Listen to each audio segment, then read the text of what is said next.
Catecismo de Astete. Declaración de la doctrina cristiana por preguntas y respuestas. Pregunto, ¿sois cristiano? Respondo, sí, por la gracia de Dios. P. Ese nombre de cristiano, ¿de quién le hubisteis? R. De Cristo nuestro Señor. P. ¿Qué quiere decir cristiano? R. Hombre de Cristo. P.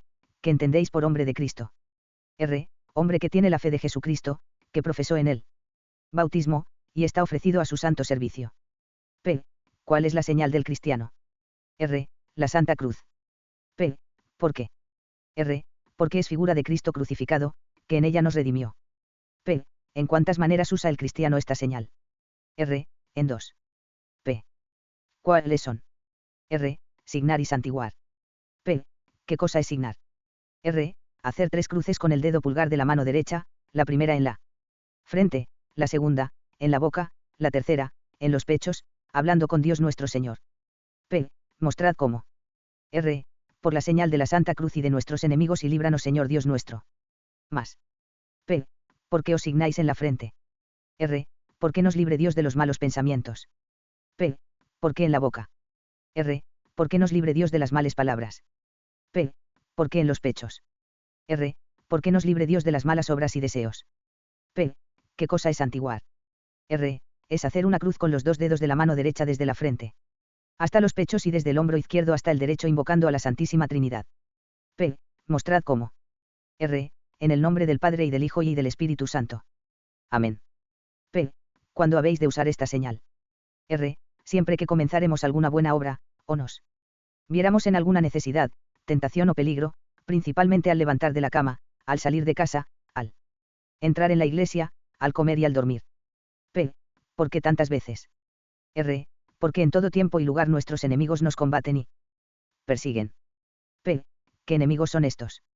R. El demonio, el mundo y la carne. P. Pues la cruz tiene virtud contra ellos.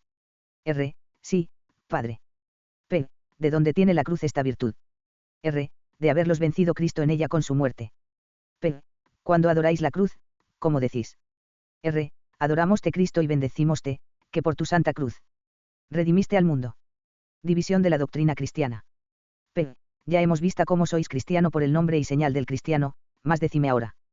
¿Cuántas cosas está obligado a saber y entender el cristiano cuando llega a tener uso de razón? R. 4 cosas. P. ¿Cuáles son? R. Saber lo que ha de creer, lo que ha de orar, lo que ha de obrar y lo que ha de recibir. P. ¿Cómo sabrá lo que ha de creer? R. Sabiendo el credo o los artículos de la fe. P. ¿Cómo sabrá lo que ha de orar? R. Sabiendo el Pater Noster y las demás oraciones de la Iglesia. P. ¿Cómo sabrá lo que ha de obrar? R. Sabiendo los mandamientos de la ley de Dios, los de la Santa Madre Iglesia y las obras de misericordia. P. ¿Cómo sabrá lo que ha de recibir? R. Sabiendo los sacramentos de la Santa Madre Iglesia. Primera parte de la doctrina cristiana. ¿En qué se declara el credo y los artículos de la fe? P. Viniendo a lo primero, decid, ¿quién dijo el credo? R. Los apóstoles. P. ¿Para qué? R. Para informarnos en la santa fe. P. ¿Y vos, para qué lo decís? R. Para confesar esta fe que tenemos los cristianos. P.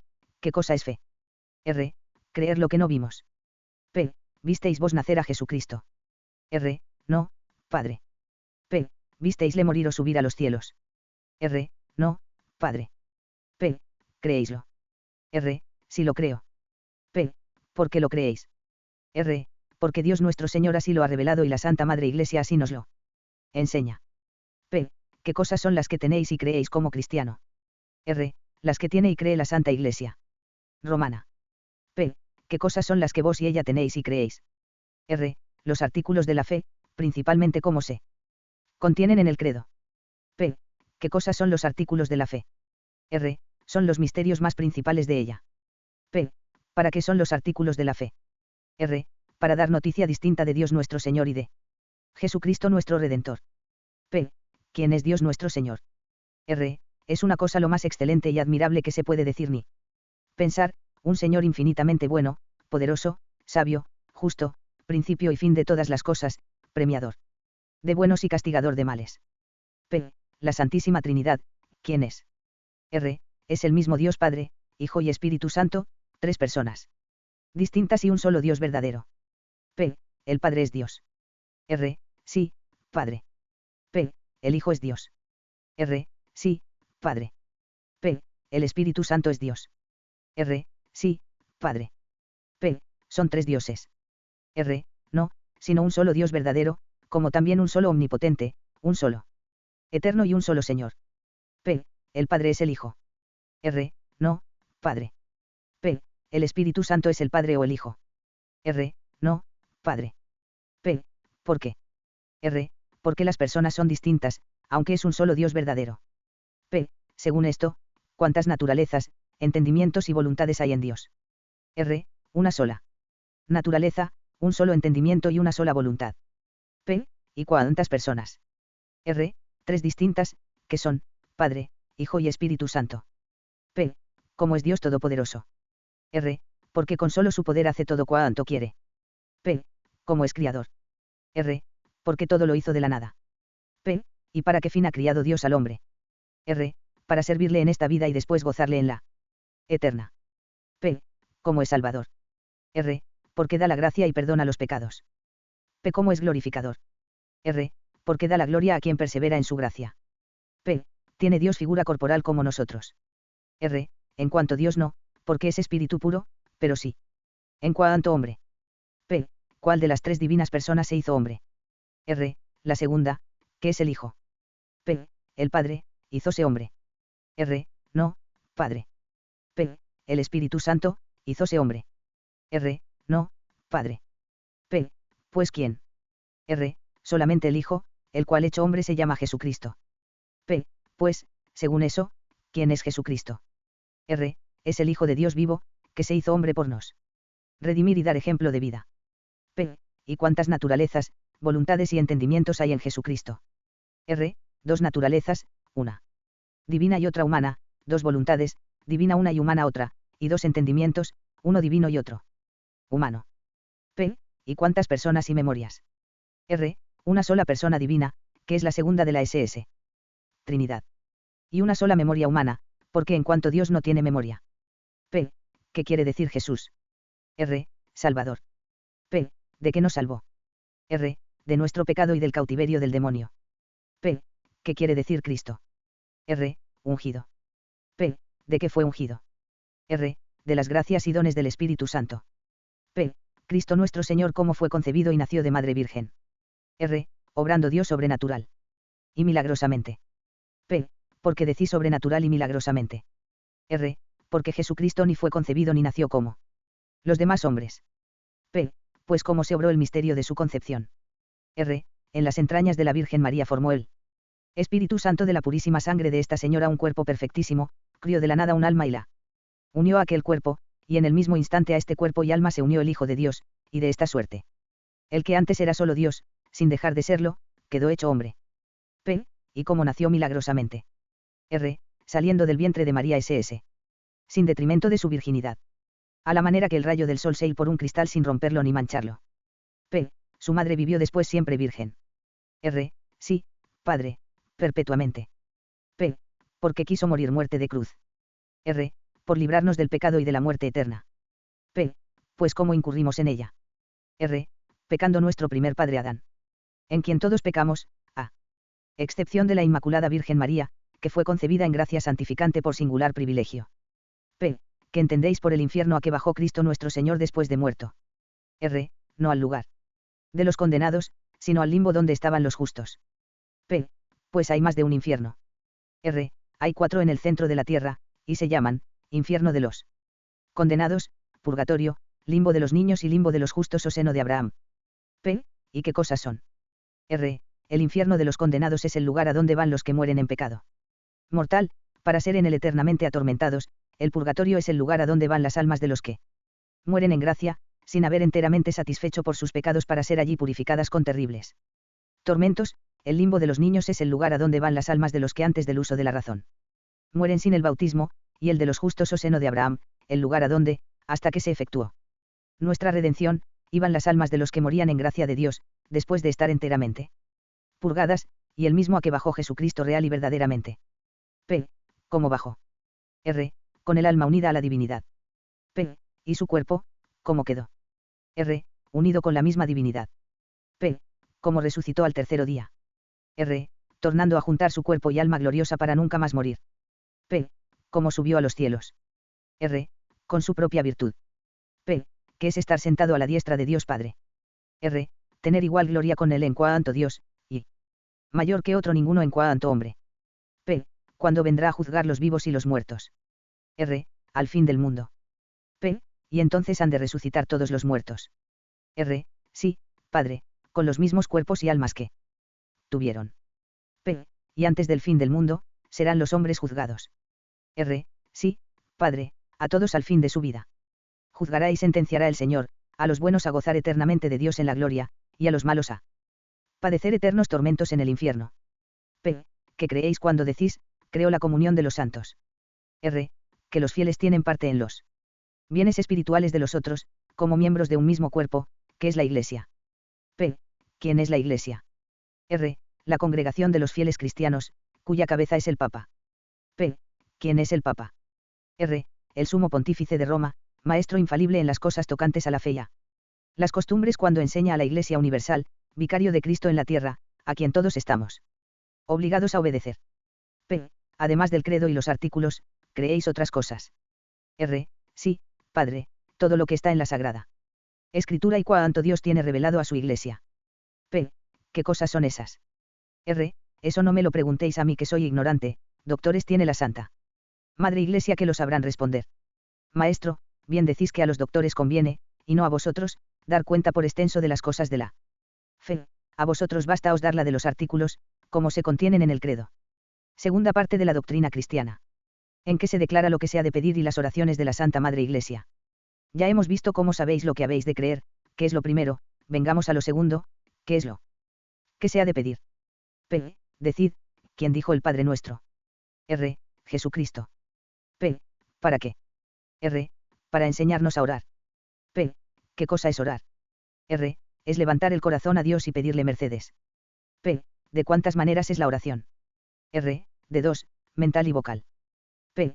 ¿Qué cosa es la mental? R. Es la que se hace ejercitando las potencias del alma, acordándonos con la memoria de alguna cosa buena, pensando y discurriendo con el entendimiento sobre ella, y haciendo con la voluntad varios actos como de dolor de los pecados, o varias resoluciones como de confesarnos, de mudar de vida. P. ¿Qué cosa es la vocal?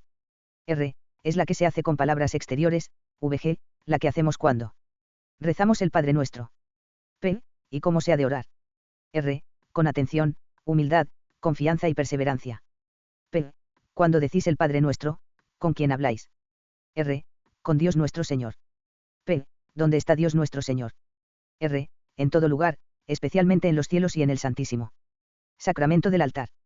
P. ¿Y Cristo en cuanto hombre, dónde está? R. Solamente en el cielo y en el SS. Sacramento del altar. P. ¿Cuál de las oraciones es la mejor? R. El Peitar Nousteo, Padre Nuestro. P. ¿Por qué? R. Porque la dijo Cristo por su boca a petición de los apóstoles. P. ¿Por qué más? R. Porque tiene 7 peticiones fundadas en toda caridad. P. ¿Cuáles son? R. La primera es, santificado sea el tu nombre. P. ¿Qué pedís en esa petición? R. Que el nombre de Dios sea conocido y honrado por todo el mundo. P. ¿Cuál es la segunda? R. Vénganos el tu reino. P. ¿Qué pedís en esa petición? R. Que reine Dios en nuestras almas acá en la tierra por gracia, y después nos dé la gloria. P. ¿Cuál es la tercera? R. Hágase tu voluntad así en la tierra como en el cielo. P. ¿Qué pedís en esa petición? R. Que hagamos la voluntad de Dios los que estamos en la tierra, como la hacen los bienaventurados en el cielo. P. ¿Cuál es la cuarta? R. El pan nuestro de cada día dánosle hoy. P. ¿Qué pedís en esa petición? R. Que nos dé Dios el mantenimiento conveniente para el cuerpo, el espiritual de la gracia y sacramentos para el alma. P. ¿Cuál es la quinta? R. Perdónanos nuestras deudas, así como nosotros perdonamos a nuestros deudores. P. ¿Qué pedís en esa petición? R.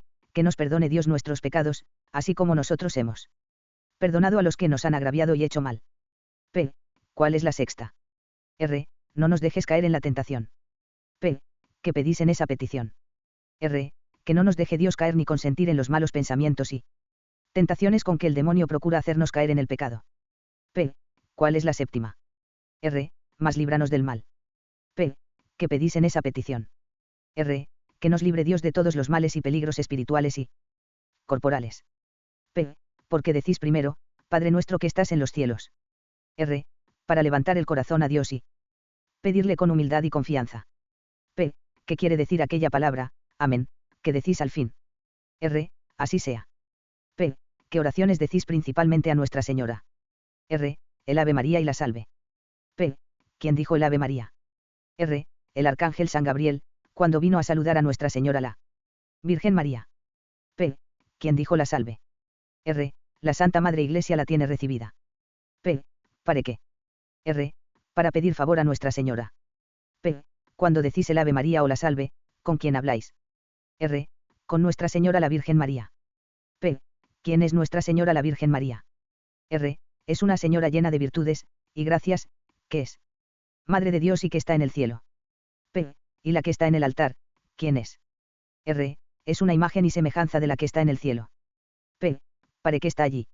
R. Para que por ella nos acordemos de la que está en el cielo y por ser su imagen le hagamos reverencia. M. Pues lo mismo habéis de hacer a las imágenes de los demás santos y a sus reliquias. P. Hemos de hacer oración también a los ángeles y a los santos. R. Sí, Padre, como a nuestros medianeros. P. ¿Qué cosas son los ángeles? R. Son unos espíritus bienaventurados, que están gozando de Dios en el cielo. P. Para que los crió Dios nuestro Señor. R. Para que eternamente le alaben y bendigan. P. ¿Y para qué más? R. Para que, como ministros suyos, gobiernen la iglesia y guarden los hombres. P. Luego vos ángel tenéis que os guarde.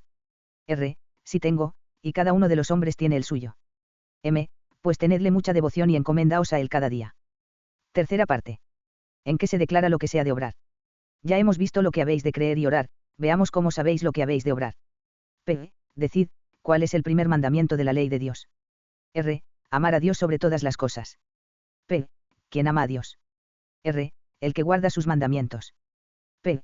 ¿Qué es amarle sobre todas las cosas? R. Querer antes perderlas todas que ofenderle. P. ¿A qué más nos obliga este mandamiento? R. A adorarle a él solo con suma reverencia de cuerpo y alma, creyendo y esperando en él con fe viva. P. ¿Quién peca contra esto?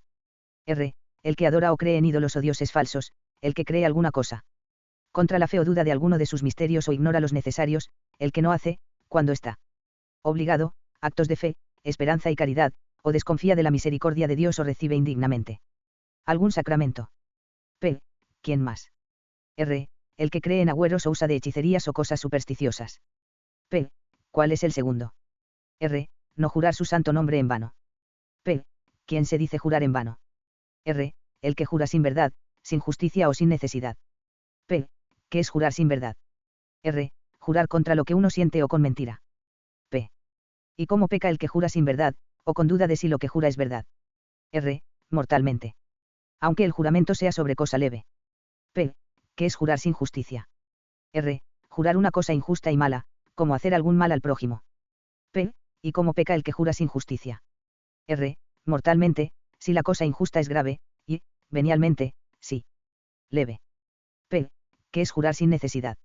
R. Jurar sin causa grave o por cosas de poco momento. P. ¿Y qué pecado es este? R. Venial, no faltando ni a la verdad ni a la justicia del juramento. P. Y el que jura o hace voto o promesa de hacer alguna cosa buena está obligado a cumplirla. R. Sí, Padre, y el no cumplirla o dilatarla notablemente, sin causa suficiente, exponiéndose a no poder cumplirla, es pecado mortal siendo la materia grave. P. Y es pecado jurar en vano por las criaturas. R. Sí, Padre, porque se jura el Criador en ellas. P. ¿Cómo se jura por las criaturas? R. Diciendo, VG, por mi alma, por el cielo, por la tierra, etc., que esto es así. P. ¿Qué remedio hay para no jurar en vano? R. Acostumbrarse a decir sí o no como Cristo nos enseña.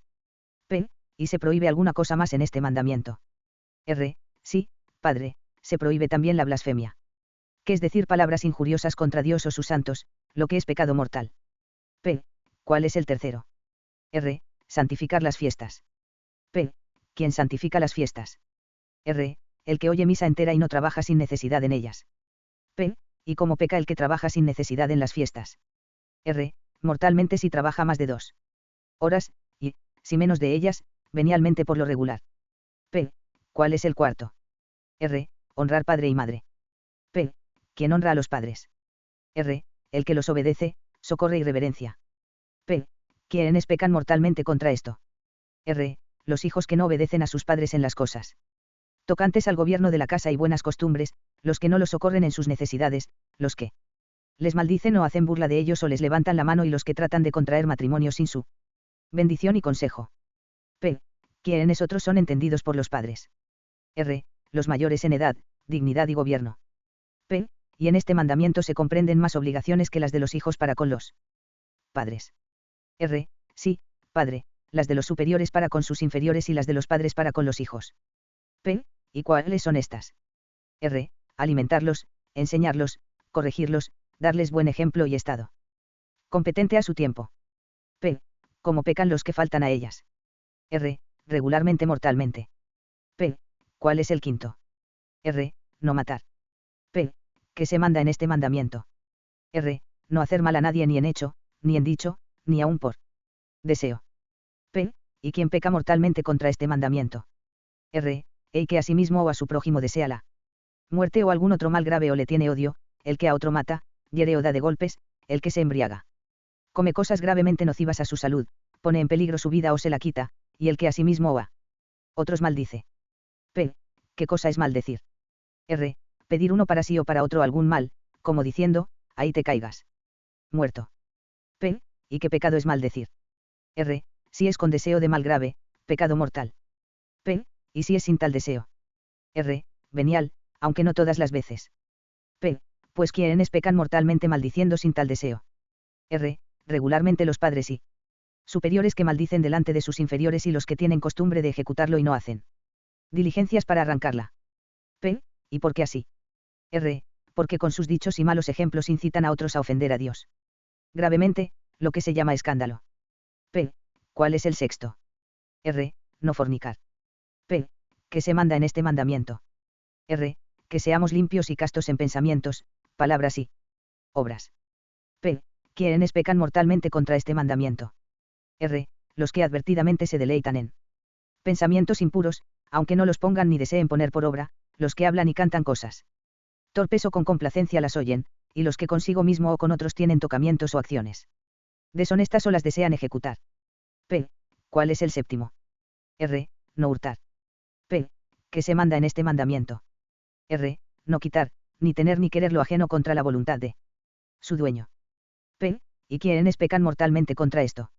R. Los que ejecutan cualquiera de estas cosas o de alguna otra manera hacen daño al prójimo en sus bienes en materia grave. P. Y los que en esto hacen daño al prójimo en sus bienes de cualquiera manera que sea quedan con alguna obligación. R. Quedan con la grave de restituirle y satisfacerle cuanto antes todos los daños que le han hecho. P. ¿Cuál es el octavo? R. No levantar falso testimonio ni mentir. P. ¿Qué se manda en este mandamiento?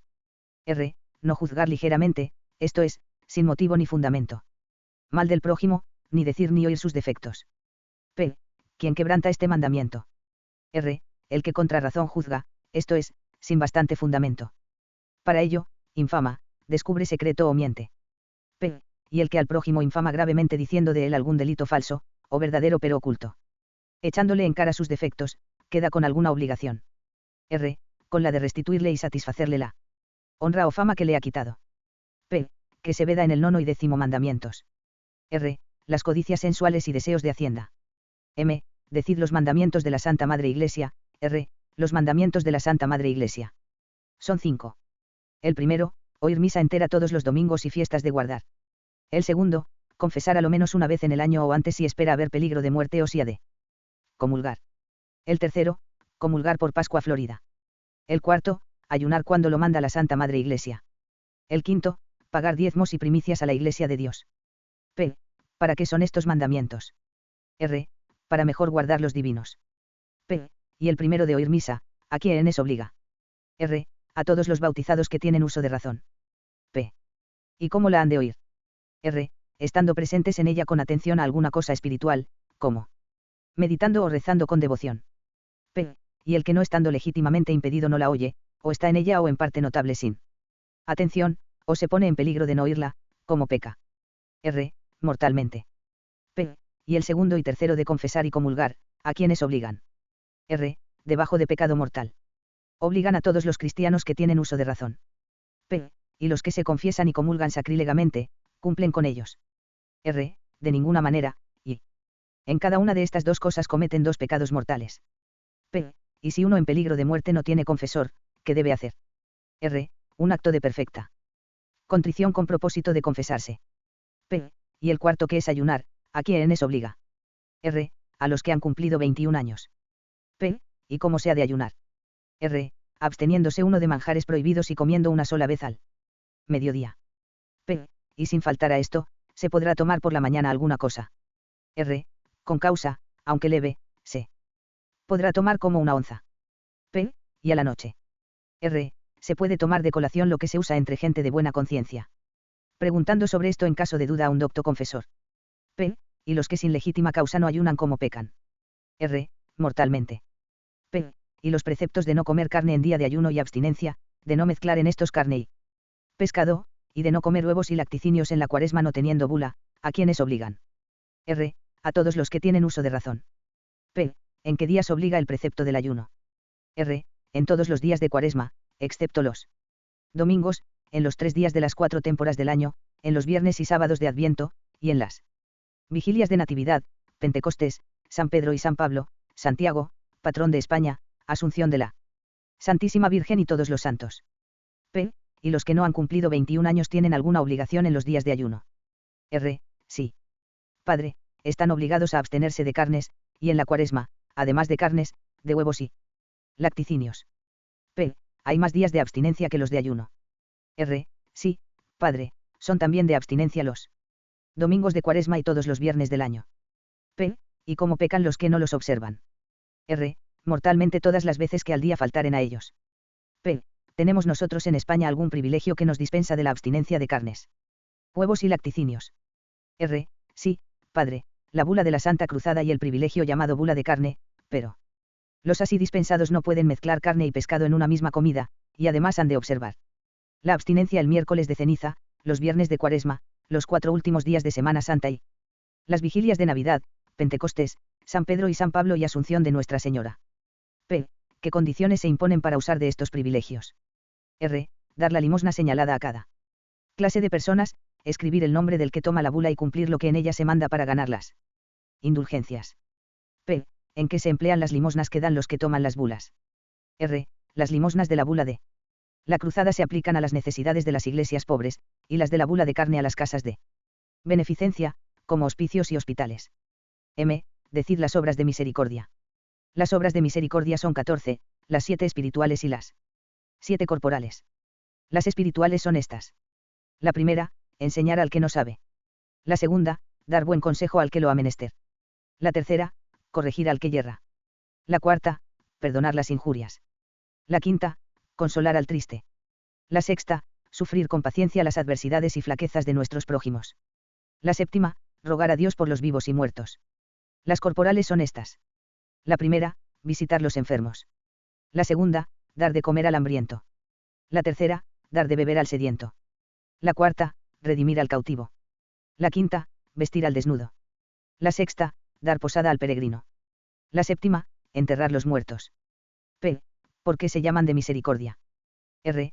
Porque no se deben de justicia. P. Cuando obligan de precepto. R. En necesidades que a juicio de hombres discretos sean graves. P. Y por estas obras de misericordia y otras buenas que ejecuta el cristiano, ya sean de precepto, ya de devoción, que consigue. R. Si está en gracia de Dios, merecer por ellas aumento de gracia y de gloria, satisfacer con ellas por sus pecados y alcanzar del Señor bienes así espirituales como temporales, sí. Le convienen. P. ¿Y por qué decís, si está en gracia de Dios? R. Porque las obras buenas hechas por los que están en pecado mortal ni son meritorias ni satisfactorias, sino solamente impetratorias, en cuanto por ellas de alguna manera se pueden conseguir algunos beneficios del Señor. Cuarta parte. En qué se declaran los sacramentos que se han de recibir. Ya hemos visto cómo sabéis lo que habéis de creer, orar y obrar, veamos cómo sabéis lo que habéis de recibir, que es lo postrero. Decid los sacramentos.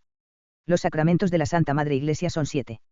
Los 5 primeros son de necesidad, de hecho o de voluntad, sin los cuales no se puede salvar el hombre, si los deja por menosprecio, los otros 2 son de voluntad. El primero, bautismo. El segundo, confirmación. El tercero, penitencia.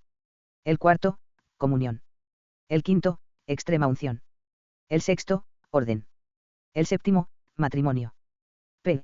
¿Qué cosas son los sacramentos? R. Unas señales exteriores instituidas por Cristo nuestro Señor. Para darnos por ellas su gracia y las virtudes. P. ¿Qué cosa es gracia? R. Es un ser divino que hace al hombre hijo de Dios y heredero del cielo. P. ¿Y cómo se llama esta gracia? R. Santificante. P. ¿Y hay algún otro género de gracias, además de esta? R. Hay otras que llamamos actuales o auxilios. E inspiración, sin las cuales ni podemos principiar ni continuar ni concluir cosa conducente para la vida eterna. P. ¿Y estas qué son?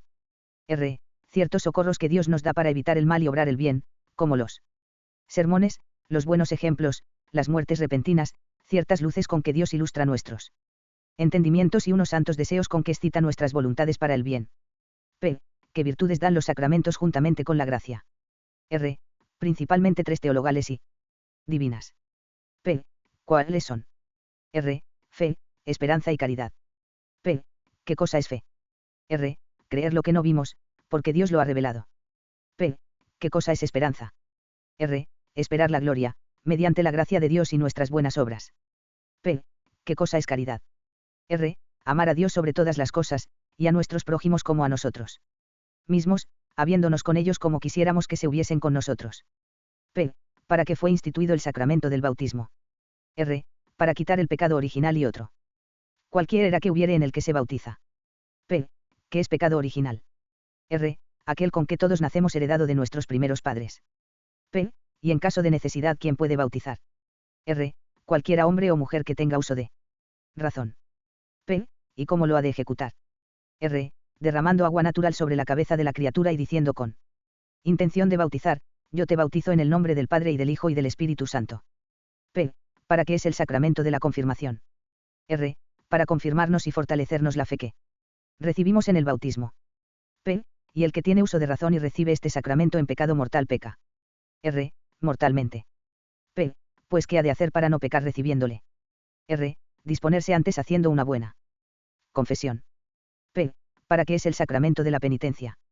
R. Para perdonar los pecados cometidos después del bautismo. P. ¿Qué pecados son estos? R. Los mortales y también los veniales. P. ¿Qué es pecado mortal? R. Es decir, hacer, pensar o desear algo contra la ley de Dios en materia grave. P. ¿Por qué se llama mortal? R. Porque mata el alma del que le hace. P. ¿Y cuando recibimos el sacramento de la penitencia? R. Cuando nos confesamos bien y recibimos la absolución. P. ¿Qué partes tiene la penitencia para quitar el pecado mortal? R. 3. P. ¿Cuáles son? R. Contrición de corazón, confesión de boca y satisfacción de obra. P. Y en estas tres cosas precisas en el que quiere recibir este sacramento se incluyen otras. R. Sí. P. En la contrición se incluye el propósito de la enmienda, y en la confesión el examen de conciencia. P. Según esto, ¿cuántas cosas son necesarias para recibirse el sacramento de la penitencia o confesarse uno bien? R. 5. Que son, examen de conciencia, contrición de corazón, propósito de la enmienda, confesión de boca y satisfacción de obra. P. ¿Qué es examen de conciencia? R. Es hacer las diligencias conducentes para acordarse uno de los pecados no confesados, discurriendo por los mandamientos de Dios y de la Iglesia, por los parajes donde ha andado y ocupaciones que ha tenido después de haber pedido luz a Dios para conocer sus culpas. P. ¿De cuántas maneras es la contrición de corazón? R. De dos, una perfecta y otra menos perfecta. ¿Qué llaman atrición? P. ¿Qué es contrición perfecta? R. Un dolor o pesar de haber ofendido a Dios por ser quien es, esto es, por ser sumamente bueno, con propósito de confesarse, enmendarse y cumplir la penitencia. P. ¿Y qué es atrición? R. Un dolor o pesar de haber ofendido a Dios o por la fealdad del pecado, o por temor del infierno, o por haber perdido la gloria, con propósito de confesarse, etc. P. ¿Y cuál de estos dolores es mejor? R. El de perfecta contrición. P. ¿Y por qué? R. Porque el de perfecta contrición nace de amor filial, y el de atrición, de temor, por el de perfecta contrición, antes que uno se confiese, se le perdonan los pecados mortales y se pone en gracia de Dios, mas por solo el de atrición no se consiguen estos efectos. P. Y, para confesarse uno bien, basta el dolor de atrición, o se requiere el de perfecta contrición. R. comúnmente se dice bastar el de atrición, pero mejor y más seguro es llevar el de perfecta contrición, y esta ha de procurar tener el que se confiesa. P. Y cuando se ha de tener el dolor. R. Antes que el confesor absuelva al penitente. P. ¿Qué cosa es propósito? R. Una firme resolución de nunca jamás ofender a Dios gravemente. P. ¿Qué es confesión de boca? R. Es manifestar sin engaño ni mentira todos los pecados mortales al confesor con ánimo de cumplir la penitencia. P. Y el que calla por vergüenza algún pecado mortal, o confiesa alguno grave que no ha cometido, o hace su confesión sin dolor, o sin propósito, o sin ánimo de cumplir la penitencia, se confiesa. Bien. R. No P. Comete un gran sacrilegio y queda con la obligación de volver a confesarse de los pecados que confesó y no confesó, con el de sacrilegio que hizo. P. Y quienes pueden creer no haber tenido dolor ni propósito en sus confesiones. R. Los que no se apartan de las ocasiones, y los que después de una y otra confesión caen en unos mismos pecados. P. Y para excitarse uno a formar dolor y propósito verdadero. ¿Qué le será conveniente hacer? R. Antes de llegarse a confesar, pedir al Señor le socorra con sus auxilios, meditar un rato o en los beneficios que el Señor le ha hecho, o en su pasión y muerte, o en su bondad, y una o más veces decir el acto de contrición. P. ¿Qué cosa es satisfacción de obra? R. Es satisfacer a Dios por las penas temporales debidas por los pecados, cumpliendo la penitencia que impone el confesor. P. ¿Y cómo peca el que no cumple la penitencia o dilata mucho tiempo el cumplirla? R. Mortalmente. Siendo la penitencia grave. P. Y podemos satisfacer a Dios por las penas temporales más que con la penitencia que se nos impone. R. Sí, P. Con todo género de obras buenas hechas en gracia de Dios y ganando indulgencias. P. ¿Y qué cosas son las indulgencias? R. Unas gracias por las cuales se concede la remisión de la pena temporal que se ha de pagar por los pecados en esta vida o en la otra. P. ¿Y cómo se han de ganar? R. Haciendo en estado de gracia lo que se manda a este fin. P. Y los que por no satisfacer en esta vida van al purgatorio, nosotros les podemos socorrer y ayudar. R. Sí, P. Con las mismas obras con que podemos satisfacer. P. Y es menester siempre que uno cae en pecado mortal confesarse luego para que se le perdone. R. Bien sería, pero no es necesario. P. Pues ¿qué ha de hacer? R. Tener verdadero dolor de perfecta contrición de sus pecados, con propósito de enmendarse y confesarse cuando lo manda la Santa Madre Iglesia. P. ¿Qué cosa es pecado venial? R. Es una disposición del pecado mortal. P. ¿Por qué se llama venial? R. Porque ligeramente, esto es, con facilidad, cae el hombre en él y ligeramente se le perdona. P. ¿Por cuántas cosas se le perdona? R. Por 9. P. ¿Cuáles son? R. La primera, por oír misa. La segunda, por comulgar. La tercera, por decir la confesión general. La cuarta, por bendición episcopal. La quinta, por agua bendita. La sexta, por pan bendito. La séptima, por decir el Peitar Noustre. La octava, por oír sermón. La nona, por golpes de pechos pidiendo a Dios perdón. P. ¿Por qué añadís, pidiendo a Dios perdón? R. A fin de dar a entender que, para conseguir el perdón de los veniales por estas cosas, hemos de tener algún dolor sobrenatural de ellos. P. Y estamos obligados a confesar los pecados veniales. R. No, P. Más es bueno y provechoso. P. Y al que después de la última confesión tiene solos veniales, ¿qué le será conveniente hacer para asegurar el dolor y propósito? R. Confesar también, aunque se confiese de estos, algún pecado mortal de la vida pasada. P. Para que es el Santísimo Sacramento de la Comunión. R. Para que, recibiéndole dignamente, sea mantenimiento de nuestras almas y nos aumente la gracia. P. ¿Por qué decís dignamente? R. Para manifestar que este sacramento no será mantenimiento de nuestras almas si no le recibimos con la disposición necesaria, tanto de parte del alma como de parte del cuerpo. P. Pues qué disposición es necesaria de parte del alma. R. Estar en gracia de Dios. P. Y el que cayó en pecado mortal, ¿cómo se ha de disponer para comulgar? R. Confesándose. P. Y el que, después de confesado, se acuerda de algún pecado grave, ¿qué debe hacer? R. Confesarlo antes. P. Y de parte del cuerpo, ¿qué disposición se requiere? R. Llegar, no siendo la comunión por viático, en ayunas, sin haber comido ni bebido cosa alguna desde las 12 de la noche antecedente. P. Que recibís en el Santísimo Sacramento de la Comunión. R. A Cristo, verdadero Dios y hombre. Que está verdaderamente en el Santísimo Sacramento del altar. P. Según eso, ¿quién está en la hostia después de la consagración? R. El cuerpo de Jesucristo. Juntamente con su sangre, alma y divinidad. P. y en el cáliz. R. La sangre de Jesucristo juntamente con su cuerpo, alma y divinidad. P. Según eso, todo Jesucristo está en la hostia y en el cáliz. R. Todo Jesucristo está en la hostia y todo en cualquiera parte de ella y lo mismo en el cáliz. P. Y, después de la consagración, hay en la hostia pan o en el cáliz vino. R. No, P, sino los accidentes de pan y vino, como olor, color, saber, etc. P. Y si se parte la hostia o divide lo que hay en el cáliz, se parte o divide Jesucristo. R. No, P, todo. Entero queda en todas y cada una de las partes. P. Y el que llega a la comunión, sin las disposiciones dichas, recibe también a Jesucristo. R. Sí, P. Mas sin provecho alguno, porque comete un gravísimo pecado. P. Y aquellos a quienes aprovecha, además de lo dicho, que les será conveniente hacer para que consigan mayores frutos. R. Considerar, antes de comulgar, quién es el Señor que viene a ellos. Ejercitarse en actos de fe, esperanza y caridad, recibirlo con grande humildad y reverencia y después darle gracias por tan grande beneficio. P. ¿Para qué es el sacramento de la extrema unción? R. Para 3 cosas. P. ¿Cuáles son?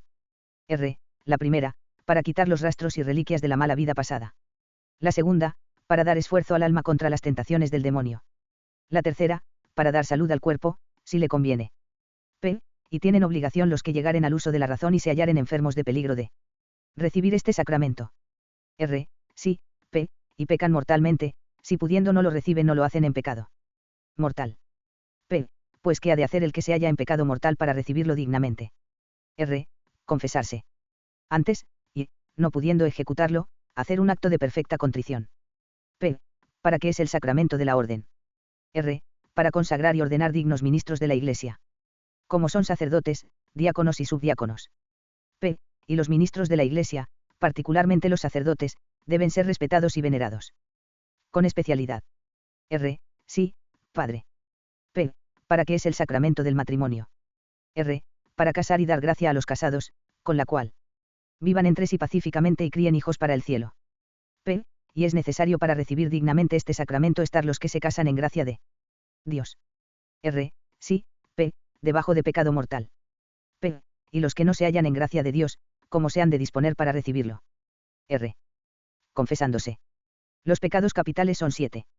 El primero, soberbia. El segundo, avaricia. El tercero, lujuria. El cuarto, ira. El quinto, gula. El sexto, envidia. El séptimo, pereza. P. Porque llamasteis pecados capitales a los 7 que comúnmente se llaman mortales. R. Llámanse capitales porque son cabeza, como fuentes y raíces de otros vicios que de ellos nacen, y llamarse mortales no les cuadra tan bien, pues muchas veces no son más que veniales. P. Cuando son mortales. R. Cuando son contra la caridad de Dios y del prójimo. P. Cuando son contra la caridad. R. Cuando por ello se quebranta algún mandamiento de Dios o de la Iglesia en cosa grave. P. Que es soberbia. R. Un apetito desordenado de ser preferido a otros. P. Que es avaricia. R. Un apetito desordenado de hacienda. P. Que es lujuria. R. Un apetito desordenado de sucios y carnales deleites. P. Que es ira. R. Un apetito desordenado de venganza. P. Que es gula. R. Un apetito desordenado de comer y beber. P. Que es envidia. R. Un pesar del bien ajeno. P. Que es acidia o pereza. R. Un caimiento de ánimo en bien obrar. Contra estos vicios hay 7 virtudes. Contra soberbia, humildad. Contra avaricia, largueza. Contra lujuria, castidad. Contra ira, paciencia. Contra gula, templanza. Contra envidia, caridad. Contra pereza, diligencia. Los enemigos del alma, de que hemos de huir, son 3. El primero es el mundo. El segundo, el demonio. El tercero, la carne. P. ¿Quién es el mundo? R. Son los hombres mundanos, malos y perversos. P. ¿Quién es el demonio? R. Es un ángel, que, habiéndolo criado Dios en el cielo, por haberse rebelado contra su majestad, con otros muchos, le precipitó en los infiernos con los compañeros de su maldad, que llamamos demonios. P. ¿Quién es la carne? R. Es nuestro mismo cuerpo con sus pasiones y malas inclinaciones. P. ¿Cómo se vence y huye del mundo? R. Este se huye y vence con menosprecio de sus pompas y vanidades. P. ¿Cómo se vence y huye del demonio? R. Con oración y humildad. P. ¿Cómo se vence y huye de la carne? R. Esta se huye y vence con asperezas, disciplinas y ayunos. Este es el mayor enemigo, porque la carne no la podemos echar de nosotros, al mundo y al demonio, sí. Las virtudes teologales son 3. La primera, fe. La segunda, esperanza. La tercera, caridad. P. ¿Y cómo no faltaremos a la obligación que tenemos de hacer actos de estas virtudes? R. Rezando con devoción y frecuencia, como es justo que cualquier cristiano lo ejecute, el credo y el Padre Nuestro diciendo de corazón el acto de contrición. Las virtudes cardinales son 4. La primera, prudencia. La segunda, justicia. La tercera, fortaleza. La cuarta, templanza. Los sentidos corporales son 5. El primero, ver con los ojos. El segundo, oír con los oídos. El tercero, gustar con la boca. El cuarto, oler con las narices. El quinto, tocar con las manos. P. Para que nos dio Dios los sentidos y todos los demás miembros. R. Para que con todos le sirviésemos en todas las cosas. Las potencias del alma son 3. Memoria, entendimiento y voluntad. P. Para que nos dio Dios la memoria. R. Para acordarnos de Él y de sus beneficios. P. Para que nos dio Dios el entendimiento. R. Para conocer a Dios nuestro Señor y pensar en Él. P. Para que nos dio la voluntad. R. Para que le amemos como a suma bondad y al prójimo por Él. P. ¿Y qué cosa es nuestra alma, cuyas son estas potencias? R. Es un espíritu inmortal creado por Dios. De la nada a su imagen y semejanza. Los dones del Espíritu Santo son 7. El primero, don de sabiduría. El segundo, don de entendimiento. El tercero, don de consejo. El cuarto, don de ciencia. El quinto, don de fortaleza. El sexto, don de piedad. El séptimo, don de temor de Dios. Los frutos del Espíritu Santo son 12. El primero, caridad. El segundo, paz. El tercero, longanimidad. El cuarto, benignidad. El quinto, fe. El sexto, continencia. El séptimo, gozo. El octavo, paciencia. El nono, bondad. El décimo, mansedumbre. El undécimo, modestia. El duodécimo, castidad. Las bienaventuranzas son 8. Primera, bienaventurados los pobres de espíritu, porque de ellos es el reino de los cielos. Segunda, bienaventurados los mansos, porque ellos poseerán la tierra. Tercera, bienaventurados los que lloran, porque ellos serán consolados. Cuarta, bienaventurados los que han hambre y sed de la justicia, porque ellos serán hartos. Quinta, bienaventurados los misericordiosos, porque ellos alcanzarán misericordia. Sexta, bienaventurados los limpios de corazón, porque ellos verán a Dios. Séptima, bienaventurados los pacíficos, porque ellos serán llamados hijos de Dios. Octava, bienaventurados los que padecen persecución por la justicia, porque de ellos será el reino de los cielos. P. ¿Qué hemos dicho ahora? R. Las 8 bienaventuranzas. P. ¿Qué cosas son estas 8 bienaventuranzas? R. Las mejores obras de las virtudes y dones del Espíritu Santo. P. ¿Quiénes son los pobres de espíritu? R. Los que no quieren, a lo menos con el afecto, honras ni riquezas ni aun moderadas. P. ¿Quiénes son los mansos? R. Los que no tienen ira ni aun casi movimiento de ella. P. ¿Cómo poseerán la tierra? R. Como señores de sí mismos. P. ¿Quiénes son los que lloran? R. Los que dejan los placeres aún moderados. P. ¿Quiénes son los que han hambre y sed de la justicia? R. Los que hacen con ansia el deber en todo. P. ¿Quiénes son los misericordiosos? R. Los muy piadosos aun con los extraños. P. ¿Quiénes son los limpios de corazón? R. Los que son del todo mortificados en sus pasiones. P. ¿Quiénes son los pacíficos? R. Los obradores de la paz en sí y en otros. P. ¿Quiénes son los que padecen persecución por la justicia? R. Los que están firmes en todo, aunque los persigan. P. Porque éstas se llaman bienaventuranzas. R. Porque en ellas consiste la de esta vida y la esperanza de la otra. Los novísimos o postrimerias del hombre son 4. P. ¿Cuántos son los novísimos? R. 4, es a saber, muerte, juicio, infierno y gloria. P. ¿Qué es la gloria? R. Un estado perfectísimo, en el cual se hallan todos los bienes sin experimentarse mal alguno, como en el infierno se hallan todos los males sin experimentarse bien alguno. P. Y para libertarnos de este y conseguir aquella, que hemos de ejecutar. R. Guardar los mandamientos. P. Y hay algunos medios conducentes para que con mayor facilidad podamos guardar estos y preservarnos de faltar a ellos. R. Sí, Padre. P. ¿Cuáles son? R. La frecuencia de los santos sacramentos, el ofrecer a Dios las obras por la mañana. El oír misa todos los días y rezar el rosario a la Santísima Virgen, la lección espiritual, la meditación, el examen de la conciencia por las noches y, por decir uno que abraza muchos, elegir un confesor sabio, virtuoso y prudente y sujetarse a él en todo. M. Bien decís, porque la elección de un buen confesor, como dice San Francisco de Sales, es la advertencia de las advertencias. Hacedlo, pues, vosotros así, pues este será como un ángel que os guiará, proponiéndoos estos y otros medios para que caminéis por las sendas de los mandamientos y lleguéis a ver a Dios en la gloria, que es el fin para que fuimos criados. El Señor nos lleve a todos allá. Amén. Exposición de los errores modernos. A todos los fieles, en especial a los que mandan o tienen cargo de enseñar, suplicamos encarecidamente por las entrañas de Jesucristo, y aún les mandamos con la autoridad del mismo Dios y Salvador nuestro, que trabajen con empeño y cuidado en alejar y desterrar de la Santa Iglesia estos errores. Concilio Vaticano. Canst. Dei Filius. 4 Can. 3 grados.